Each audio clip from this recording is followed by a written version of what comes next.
اللہ کی جانب سے محبت والوں کے لیے، جب کوئی محبت والوں کے لیے جب کوئی آزمائش کی سوئی چبھ جائے، صبر کرنا، صبر کرنا۔ تمہیں نہیں پتا کہ صبر کی میں تلقین کیوں کرنا ہوں؟ اس لیے کہ رب نے فرمایا میری راہ میں آنے والوں حوصلہ رکھنا، صبر کرنا، ذکر نہ چھوڑنا، مصیبت آئے تو صبر کرنا، یہ میری طرف سے آزمائش ہے۔ کیوں آزمائش اللہ کریم سے نہیں جانتا؟ نہیں جانتا ہوں، لیکن پھر بھی تکلیف اس لیے دیتا ہوں تاکہ لوگوں کو پتہ چل جائے کہ اللہ کی طرف، نبی پاک کی طرف جانے میں اور قبولیت کا درجہ حاصل کرنے میں کیا کیا تکالیف برداشت کرنی پڑتی ہیں۔ وہ تم کو دیکھ کر حوصلے سنبھال لیں گے، وہ تم کو دیکھ کر ہوش سنبھال لیں گے کہ اگر جانا ہے تو حوصلہ ان کا چاہیے، اگر جانا ہے تو صبر ان کا جیسا چاہیے۔ اے برادر صبر کن، میرے بھائیوں اس قافلہ محبت میں شریک خوش نصیب ہو، صبر کرنا۔ تمہارے نقش پا جو ہے نا، اس کو دیکھ کر ایک اور قافلہ اٹھنے والا ہے، اس قافلے کی رہنمائی اور استقامت کے لیے تم نے سنبھل کے رہنا ہے۔ اللہ کی طرف سے جو آزمائش ہے، صبر صبر صبر، اور اس صبر میں بھی مزہ۔ کیوں؟ ان اللہ مع الصابرین، ان اللہ مع الصابرین۔ کبھی رب نے نہیں فرمایا ان اللہ مع الذاکرین، فرمایا ذکر کرو گے تو رحمت نازل کریں گے۔ کبھی نہیں فرمایا ان اللہ مع الشاکرین، کبھی نہیں فرمایا یہ حکم ہوا کہ شکر کرو گے نعمتیں زیادہ کر دیں گے، ذکر کرو گے تو ہم رحمتیں نازل کریں گے۔ لیکن جب صبر کی بات آئی فرمایا ان اللہ مع الصابرین، تم صبر کرو گے میں تمہارے ساتھ رہوں گا، تم صبر کرو گے میں تمہارے ساتھ رہوں گا۔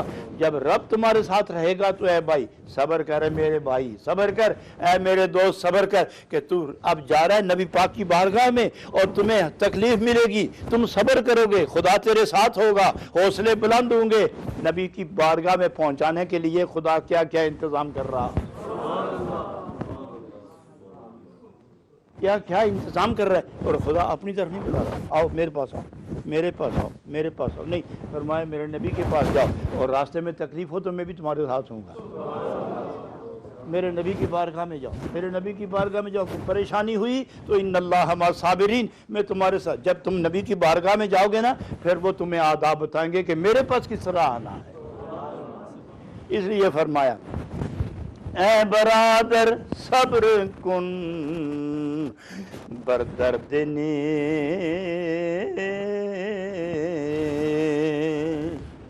تا رہی از نیش نفس گبر خیش۔ صبر کرنا اے ذاکر، صبر کرنا اے مسافر، صبر کرنا اے مہاجر، صبر کرنا، صبر کرنا۔ مہاجر کہا میں نے، مسافر کہا میں نے، کیا سمجھتے ہو ایک علاقے کو چھوڑ کر دوسرے علاقے میں چلے جانا یہ مہاجر ہے؟ کوئی حرج نہیں، اس کو بھی مہاجر ہی کہتے ہیں، لیکن اصل مہاجر یہ نہیں ہے۔ اصل مہاجر اور ہے جو گناہ کی زمین سے نکل کر نیکی میں داخل ہو، وہ اصل مہاجر ہے۔ جو غفلت سے نکل کر بیداری میں چلا جائے، جو غفلت گناہ سے نکل کر نیکی میں داخل ہو گیا، اور جو غفلت سے نکل کر بیداری میں داخل ہو گیا، اور جو اپنی جان سے آزاد ہو کر خدا کی محبتوں میں اتر گیا، وہ مہاجر ہے۔ تو اس لیے فرمایا مہاجر اے مسافر اے برادر صبر رکھنا۔ کیوں؟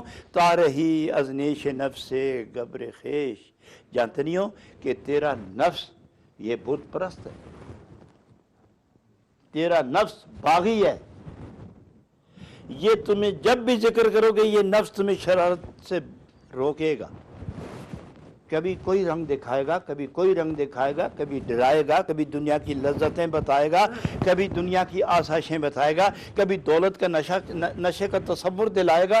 یہ تمہیں بار بار ڈنگ مارتا رہے گا۔ اس کا کام ہی یہی ہے کہ اللہ کی طرف جانے سے روکنا، اور بڑے مزے کے ساتھ روکتا ہے، بڑے پیار کے ساتھ روکتا ہے، جبر کے ساتھ نہیں روکتا، ہیلے اور بہانے سے روکتا ہے، وسوسے ڈال کے روکتا ہے۔ تو آپ فرماتے ہیں کہ تم رب کی طرف سے آئی ہوئی تکلیف پر صبر کر، تاکہ جب نفس و شیطان تمہیں اللہ کے راہ سے ہٹانے میں وہ زخم لگائیں گے، تمہارے پاس صبر کی اتنی قوت ہوگی کہ شیطان کے 1000 وسوسے تم ایک حق ہو کا نعرہ لگا کے گزر جاؤ گے۔ اس لیے فرمایا اے برادر صبر کن بر درد نیش تا رہی از نیش نفس گبر خیش. آگے جا کے خوبصورت بات کرتے ہیں، میں اسی پر اکتفا کرتا ہوں، بات لمبی ہے لیکن وہ نازک مرحلے میں داخل ہو رہے ہیں. جناب رومی اب ساری باتیں سمجھانے کے بعد ایک اور مرحلے پہ لے جا رہے ہیں. میں اگر اس مرحلے میں، کیونکہ میں خود اس مرحلے میں داخل نہیں ہوا، تو میں آپ کو کیسے وہاں لے جاؤں گا؟ کیسے خفتہ راہ خفتہ کہ کنت بیدار، جو منزل نہیں جانتا وہ کسی کو منزل پہ کیسے لے جائے گا؟ اور ایک آدمی سویا ہوا ہو تو دوسرے کو کس طرح بیدار کرے گا؟ ایک خود آشنا نہیں، دوسرے کو آشنائی کی منظر کیا بتائے گا؟ آگے کی نازک مرحلہ ہے. یار زندہ صحبت باقی، جب دوبارہ محفل ہوگی تو انشاءاللہ اس نازک مرحلے کی اکتا کشائی کروں گا اور اس کلی کو کھول کے پھول بنا کے آپ کے سامنے رکھوں گا اور اس کی خوشبو سے آپ کی روح معطر ہو جائے گی انشاءاللہ. آپ ارشاد فرماتے ہیں کہ گروہ دو قسم کے نا، فرماتے ہیں ان سب کو میں نے سمجھایا، لیکن ایک گروہ ایسا ہے کہ جو تمام رکاوٹوں کے، آزمائشوں کے جال توڑتا ہوا آگے نکل گیا. بھوک آئی پرواہ نہیں کی، بیماری آئی گزر گیا، بھوک آئی گزر گیا، بیماری آئی گزر گیا، مقدمے آئے گزر گیا، گھر کی پریشانی آئی گزر گیا، اختلاف آئے گزر گیا، اولاد کی تنگی آئی گزر گیا، والدین کی پریشانی آئی گزر گیا. آگے صرف ایک یہ رہ گیا، ایک در رسول رہ گیا. اب چونکہ سارے مرحلے طے کر گیا، سارے جال توڑ گیا، کچھ نہیں یاد اس کو رہا. بیوی یاد نہیں، ماں یاد نہیں، شوہر یاد نہیں، باپ یاد نہیں، دولت یاد نہیں، دکان یاد نہیں، مکان یاد نہیں، صرف در جانا یاد ہے، یا ایمان یاد ہے، یا در رسول یاد ہے، محبوب کی بارگاہ یاد ہے. اس کی تمنا کیا ہے؟ سب کچھ پیچھے چھوڑ کے ایک ہی آرزو میں جاتا ہے کہ جب میں آنکھ بند کر کے کھولوں تو پہلی نظر میرے محبوب کے چہرے پر لگ جائے، پہلی نظر میرے محبوب کے چہرے پہ لگ جائے. اب اس تمنا میں وہ آگے بڑھتا چلا جا رہا ہے. یہ نہیں کہ وہ سب کو چھوڑ کے فارغ ہو گیا. خدا انتظام کرتا ہے کہ تو میرے لیے جن کو چھوڑتا ہے میں ان کو تیرے ساتھ ہی رکھوں گا. تو نے جس چیز کو چھیڑا ہے وہ تمہارے قدموں میں رکھ لوں گا. اب یہاں جناب رومی فرماتے ہیں کانگرو ہے کہ رہی دن از وجود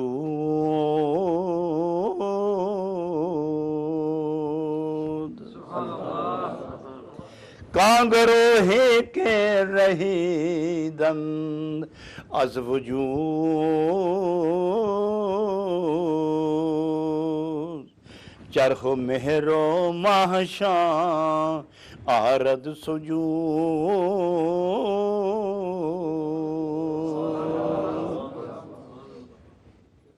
حضرات یہ اتنی لطیف، لذیذ اور عزیز اور پیاری بات ہے، اور محبت کی ایسی عجیب چنگاری ہے کہ جہاں پڑتی ہے جلا کے رکھ دیتی ہے، اور آدمی جلتا رہتا ہے لیکن وہ کیفیت نہیں بتا سکتا کہ میں کیسا جل رہا ہوں. اب ایک گروہ ہے جو تمام حد بندیاں توڑ کے آگے نکل گیا.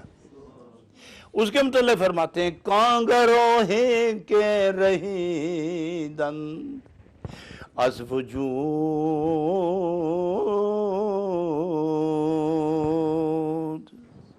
چرخ مہرو ماہشاں آرد سجود.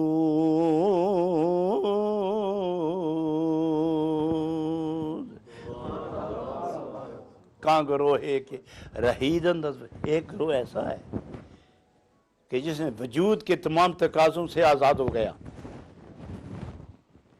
وجود کے تمام تقاضوں سے آزاد ہو گیا، گویا بے وجود ہو گیا. آپ سمجھیں گے بے وجود کیسے ہوتا ہے آدمی؟ بے وجود تو ہو سکتا ہی نہیں.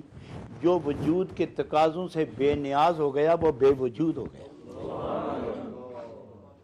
اور وجود وہی ہے جو اصل میں موجود ہے. وجود وہی ہے جو اصل میں موجود ہے، جس کی وجہ سے تمام وجود ہیں. وہ کون ہے؟ وہ تو اللہ کی ذات ہے. اللہ کی ذات سے اسی لیے اس کو موجود کہتے ہیں، کہ موجود کہتے ہی اسی کو ہیں کہ جس کی وجہ سے باقی جہان کو وجود میسر آیا ہے. تو فرماتے ہیں جو اپنی حیثیت سے آزاد ہو گیا، جو اپنی خواہشوں سے آزاد ہو گیا، جو اپنی چاہتوں سے آزاد ہو گیا، جو صرف اس کی چاہت ہے، کیا کوئی چاہت نہیں، اگر ہے تو اپنے محبوب، اس کا کوئی وجود نہیں، اگر ہے تو اپنا محبوب، اس کی کوئی زبان نہیں کہ اپنی بات کرے، بولتا ہے تو اپنا محبوب، اس کا کوئی کام نہیں کرتا، کرے تو سنتا ہے اپنے محبوب کی، اس کی آنکھ کام ہی نہیں کرتی، کرے تو دیکھتا ہے پھر کس کو؟ اپنے محبوب کو۔ گویا اس کی آنکھ جستجو محبوب میں، اس کا کان سماعت محبوب میں، اور اس کا قدم محبوب کے دربار کی طرف رفتار میں، اور اس کی زبان محبوب کی گفتار میں۔ گویا یوں سمجھو کہ زبان اپنی گفتگو یار کی، نگاہ اپنی چہرہ یار کا، کان اپنے بات یار کی، قدم اپنے دربار یار کا، زبان اپنی گفتار یاد کی یار کی، روح اپنی تڑپ یار کی، دل اپنا خواہش یار کی، دماغ اپنا سوچ یار کی۔ یہ ہے کاں گروہ کے رہید انداز وجود، وہ لوگ، وہ گروہ، وہ جماعت، وہ لوگ جو اپنے وجود سے یعنی اپنی خواہشوں سے آزاد ہو گئے۔ چرخ و مہر و ماہ شاں آرز سجود، اب آسمان بھی اس کی غلامی کرتا ہے، سورج بھی اس کی غلامی کرتا ہے، چاند بھی اس کی غلامی کرتا ہے، ستارے بھی اس کی غلامی کرتے ہیں، جو اپنے آپ سے نکل کر اپنے محبوب کے ہو جاتے ہیں۔ آسمان ان کی نافرمانی نہیں کرتا، زمین کو جو کہے زمین سنتی ہے۔ آپ کو یاد ہے نا کہ ایک صحابی لشکر کے امیر چلتے چلتے جنگل میں رات آ گئی تو ساتھیوں نے کہا کہ یہاں شیر بھی ہیں، سانپ بھی ہیں، بچھو بھی ہیں، شغال بھی ہیں، یہاں بھیڑیے بھی ہیں، درندوں کا شہر ہے، کھا جائیں گے سب کو، تکلیف ہوگی۔ تو آپ نے فرمایا فکر نہیں کرو، تھک گئے سارے، یہیں پڑاؤ ڈالو، ہم یہیں پڑاؤ کریں گے، یہیں رکیں گے۔ اونچی جگہ کھڑے ہو کر کہنے لگے اس جنگل میں جو جانور رہتے ہیں، کیڑے مکوڑے تک، ایک چونٹی سے لے کر شیر تک جتنے یہاں رہتے ہیں، میں تمہیں رسول اللہ کا غلام ہونے کی حیثیت سے حکم دیتا ہوں کہ شہر خالی کرو، جنگل خالی کرو، نکل جاؤ۔ چونٹیاں جنگل چھوڑ کے نکل رہی تھیں، کیڑے مکوڑے نکل رہے تھے، گیدڑ شغال نکل رہے تھے، ریچھ نکل رہے تھے، بچھو سانپ نکل رہے تھے، شیر جگہ خالی چھوڑ کے نکل رہے تھے، اور ایک ایک چیز نکل رہی تھی۔ میں پوچھتا ہوں کہ وہ قوم، وہ تو عربی میں بول رہے تھے، انہوں نے کہا کہ ساکنین جنگل، عربی میں بول رہے تھے۔ تو گیدڑ عربی جانتا ہے، شیر عربی جانتا ہے، چونٹیاں عربی جانتی ہیں، یہ کائنات عربی جانتی ہے، وہ تو عربی میں بول رہے ہیں۔ لیکن خدا نے اس کی آواز کو مختلف زبانوں میں، جس زبان میں وہ جانور، وہ جنگل میں رہنے والے سمجھتے تھے، خدا نے اسی طرح آواز منتقل کر کے سب کے دلوں میں ڈال کر حکم دیا، نکل جاؤ، میرے بندوں کا آج یہاں قیام ہے، نکل جاؤ۔ آج ان لوگوں کا اس جنگل میں قیام ہے جو اپنے آپ سے نکل کر میری ذات میں گم ہو گئے ہیں، جو اپنے آپ سے نکل کر میری ذات میں گم ہو گئے۔ آج اس جنگل میں ان کا ڈیرا ہے، ان کا بسیرا ہے، سویرا ہونے تک تم واپس نہیں آ سکتے۔ کہ کاں گروہ کے رہیدند از وجود، نتیجہ کہ جو ریاضات، عبادات محبت کی بنیاد پر، ریاضت، عبادت، سجدہ گزاری، اطاعت شیاری میں وقت گزارتے ہیں، بازار میں ہوں تو لذت ذکر حبیب گم نہیں ہوتی، تجارت کر رہے ہیں، مال خرید رہے ہیں، مال بیچ رہے ہیں، پیسے گن رہے ہیں، صندوق بھر رہے ہیں، کچھ کر رہے ہیں، لیکن دل اپنے یار کے ساتھ لگا ہوا ہے۔ گویا اس کا مقصود کوئی اور ہے، یہ پیسہ نہیں، یہ تجارت نہیں، یہ وزارت نہیں، یہ حکومت نہیں، یہ مال و زر، زن و فرزند نہیں، یہ تو دنیا کی ایک زینت ہے، مگر اس کا دل کہیں اور ہے۔ جہاں اس کا محبوب ہے وہیں اس کا دل ہے۔ ایسے لوگ جو مجاہدات اور ریاضات کے ثمرے میں اپنے وجود سے آزاد ہوتے ہیں، تمام اجرام علویہ ان کے تابع ہو جاتے ہیں، تمام زمین و زمان اونچائی نیچائی تمام یہ اس کے تابع ہوتے ہیں، اس لیے کہ وہ اللہ رب العالمین کے قریب پہنچنے کے بعد اس کی رضا اور نور و رحمت کا ایک مجسمہ وجود بن جاتا ہے۔ آگے جا کے جناب رومی رحمۃ اللہ علیہ اس سارے معاملے کو ختم کرتے ہیں۔ کیوں دلش آموخت صبر افروختن،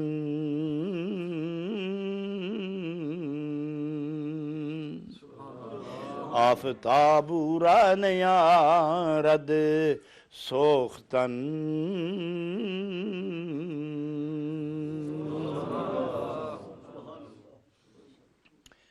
بات لمبی ہے اور میں ایک مختصر کرتا ہوں۔ شاعر نے بہت کچھ لکھا ہے، مگر اس سب سے ہٹ کے نا میں ایک جو میرے ذہن میں بات اتری ہے، جس سے میری روح کو ایک محبت کا نغمہ ملا ہے، میں اس نغمے کی آواز آپ کو سنانا چاہتا ہوں۔ کیوں دلش آموخت صبر افروختن، جب ان عاشقوں، ذاکروں، شاکروں کا دل صبر سے آشنا ہو جاتا ہے تو آفتاب اورا نیارت سوختن، پھر سورج ان کو تنگ نہیں کرتا۔ یہ مختصر سی بات کرتا ہوں، لیکن 2 جملوں میں تفصیل سنیں۔ جب پریشانی ہوتی ہے اور آدمی صبر کرتا ہے، اس صبر میں بھی برداشت کے موقع پر جو تلخی پہنچتی ہے، جو گرمی پہنچتی ہے، جو روح کو سختی پہنچتی ہے، اس کے عوض اللہ رب العالمین اس بندے کو قیامت والے دن جب سب کو سورج جلائے گا تو اس صبر کرنے والے کو سورج نہیں جلائے گا۔ کیوں؟ ارے تم دنیا ہی میں اپنے محبوب کی یادوں اور اس پر پہنچنے والی بلاؤں پر صبر کی آگ میں جلتے جلتے یہاں پہنچے ہو، تو پھر قیامت میں ہم تمہیں دوبارہ کیوں جلائیں؟ تم خود ہی جل کے آ گئے ہو۔ جن کو دنیا میں جلنا نہیں آیا ان کو سورج جلائے گا، اور جو دنیا میں یاد محبوب میں جل کے آئے انہیں قیامت میں کیوں جلائیں گے ہم؟ تو یہ وہ فرماتے، کیوں دلش آموخت صبر افروختن،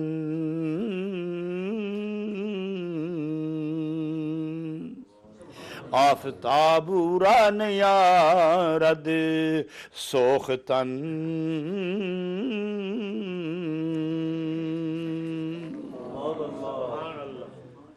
جو جل کے میرے پاس آئے، اسی لیے جناب نبی اکرم صلی اللہ علیہ وسلم نے فرمایا، اور یہ حدیث ابو داؤد شریف میں آتی ہے کہ اللہ کو تلاش کرنا ہو تو قوم کے ضعیفوں میں تلاش کرو، کمزوروں میں تلاش کرو، ٹوٹے ہوئے جن کے دل ہیں ان میں تلاش کرو،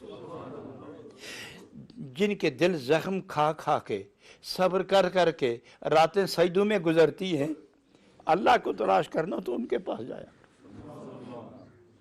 وہ ایسے لوگ ہیں کہ ان کے ٹوٹے ہوئے دل اللہ کے جلووں سے خالی نہیں رہتے، ان کے زخمی روحیں جب ان کو تسلی دی جاتی ہے تو نبی پاک اپنا جمال عطا فرما دیتے ہیں۔ فرمایا مجھے دیکھنے کی تمنا کرتے ہو تو میری امت کے ضعیفوں کے پاس جاؤ، وہ ضعف کہ جس کا جسم تو ضعیف ہو گیا مگر روح توانا ہو گئی، وہ انسان کہ جب سجدے میں گیا تو لبیک عبدی کا خطاب لے کے سر سجدے سے اٹھایا، مجھے تلاش کرنا ہو تو ان کے پاس چلے جانا، میری اداؤں کا نور دیکھنا ہو تو ان کے پاس چلے جانا، جن کے دل میری بارگاہ میں رہتے ہیں، جن کے روح میرے قدموں کا طواف کرتے ہیں اور میرا جلوہ نبوت کا سہارا لے کر خدا کے قرب میں چلے جاتے ہیں، یہ میری امت کے ضعیف لوگ ہیں۔ ان ضعیفوں کے پاس جانا تمہیں خدا کی محبت کا نشہ بھی ملے گا، تمہیں میرے پیار کا مزہ بھی ملے گا۔ حضرات یہ تھا آج کا مختصر سا درس، انشاءاللہ جو اس کا بقیہ حصہ ہے وہ میں دوسری جگہ بیان کروں گا۔ میں سارا خلاصہ پھر سے عرض کروں، کتنی محبت والے لوگ بیٹھے ہو، یوں لگتا ہے کہ مدینہ شریف سے جو محبت کا تیر چلا ہے، کمان نبوت سے جو تیر چھوٹا وہ سب دلوں کو زخمی کر کے گزر گیا ہے۔ اصل میں جو اپنے دل ہوتے ہیں انہی پر وار ہوتی ہے، بیگانوں کو کون پوچھتا ہے، اپنوں ہی کو پوچھا جاتا ہے۔ مدینہ شریف سے محبت کی کمان پر جو عشق کا تیر چھوٹا ہے وہ دلوں کو زخمی کر کے نکل گیا ہے۔ مرد ہوں یا عورتیں، یہ سب نبی پاک کے اپنے پیارے لوگ ہیں، اور ہم برادر بھائی بہنیں ہیں، چونکہ ہمارا مرکز ایک ہے، ہماری جستجو ایک ہے، اور ہماری رفتار بھی ایک ہے، ہمارے کردار کا انجام بھی ایک ہے۔ تو معلوم ہوا کہ مومن وہ جس کو دیکھ کر عشق نبی، یاد نبی اور سجدہ خداوندی کا نور اس کے وجود سے نظر آنا شروع ہو جائے۔ آج کے بعد مومن بننے کی کوشش کرو کہ جس کو دیکھا جائے، دیکھتے ہی پتہ چل جائے کہ یہ ہے وہ انسان کہ جس کو ہم کہہ سکتے ہیں کہ نبی پاک کا غلام ہے یہ، اور دوسرے لفظوں میں جس کو دیکھتے ہی یقین آ جائے کہ یہی ہے وہ انسان جس پر نبی پاک کی محبت کا چھینٹا پڑ گیا ہے۔ حضرات گرامی، آج یہ درس اسی پر اکتفا ہوتا ہے۔ تھوڑا سا ذکر کرتے ہیں اس نور ٹی وی کے حوالے سے۔ ٹی وی کی سکرین پر جتنے میری بہنیں، میری بچیاں، میرے بھائی، میرے دوست اور میرے عزیز بچے یہ سنیں گے، سنتے ہیں غور سے، وہ سب ہمارے بھائی ہیں، وہ سب نبی پاک کے غلام ہیں، ہم سب رشتہ دار ہیں۔ مشرق میں ہو تو بھائی ہے، مغرب میں ہو تو بہن ہے، یہ قریب ہو تو وہی ہے، دور ہیں تو وہی ہیں، ہم نبی کے غلام ہیں، ایک ہی رسی میں باندھے ہوئے ہیں۔ اور قیامت کا دن آئے گا، نبی پاک اپنی محبت کی رسی جب کھینچیں گے تو عاشق دوڑتے ہوئے نبی پاک کے قدموں میں پہنچ جائیں گے۔ اسی پر اکتفا کرتا ہوں، حسب معمول تھوڑا سا ذکر پھر دعا۔ اللہ اللہ اللہ اللہ اللہ اللہ اللہ اللہ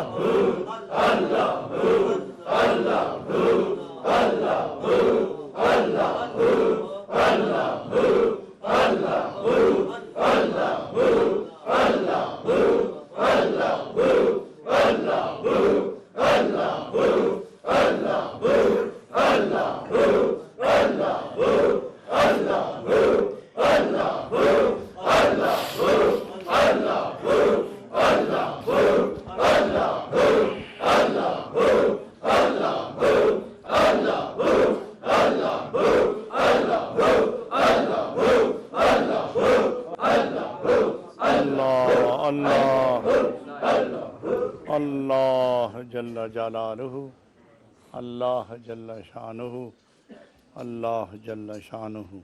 ماشاءاللہ۔ دعا۔ اے اللہ کریم، ہماری زبانیں اس قابل نہیں کہ فریاد کریں اور تو قبول کر سکے، ہمارے ہاتھ اس قابل نہیں کہ اس کو کشکول بنا کے سامنے رکھیں۔ اللہ کریم، ان پر بہت گناہوں کے دبے پڑے ہوئے ہیں، یہ تجھے دکھانے کے قابل نہیں ہیں۔ ان کو دیکھ کر خیرات بھی منہ موڑ لیتی ہے، لیکن نبی پاک کی نسبت اور وسیلہ سامنے رکھ کر اللہ تو اتنا کرم فرما کہ ہم تیرے اور تیرے محبوب کے ہو کے رہ جائیں۔ اللہ ہم سب کے پچھلے گناہ معاف فرما، ہم سب کو آنے والی زندگی میں پاکیزگی، طہارت اور نبی پاک کی سچی غلامی اور محبت نصیب فرما، سب کے دلوں کو روشن آباد منور فرما، سب کے سینے عشق کی گرمی سے آباد فرما، سب کے جسم جان تن من اپنے ذکر کی نورانیت سے شاد فرما، سب کو با مراد فرما، بیماریاں دور فرما، رنج و غم تکالیف و مصائب سے محفوظ فرما۔ جہاں جہاں نور ٹی وی کی سکرین پر لوگ اس منظر کو دیکھتے ہیں، اللہ وہ سب ایک ہی مجلس ہے، سب پر یکساں کرم کی برسات فرما دے، سب کے دلوں کی مرادیں پوری فرما، گناہوں سے بچنے کی بھرپور توفیق عطا فرما۔ الہ العالمین، آج کے بعد سجدہ ریزی، آج کے بعد بندگی، آج کے بعد پر نور زندگی سے مالا مال فرما دے۔ الہ العالمین، تمام مسلمانوں کو شر و فساد اور اناد، بغاوت، تمرد، سرکشی، گناہ گاری، مکاری، عیاری سے بچا کر اپنے محبوب کی محبت میں گرفتار فرما دے۔ سب کو دامن جسم دنیا کی دولت سے سب کا ظاہر آباد فرما دے، اور اپنی محبت و نبی پاک کی محبت کے جلووں سے سب کے باطن کو منور اور آباد فرما دے۔ ربنا تقبل منا انک انت السمیع العلیم وتب علینا انک انت التواب الرحیم صلی اللہ تعالی علی حبیبہ محمد وآلہ وصحبہ اجمعین برحمتک یا ارحم الراحمین.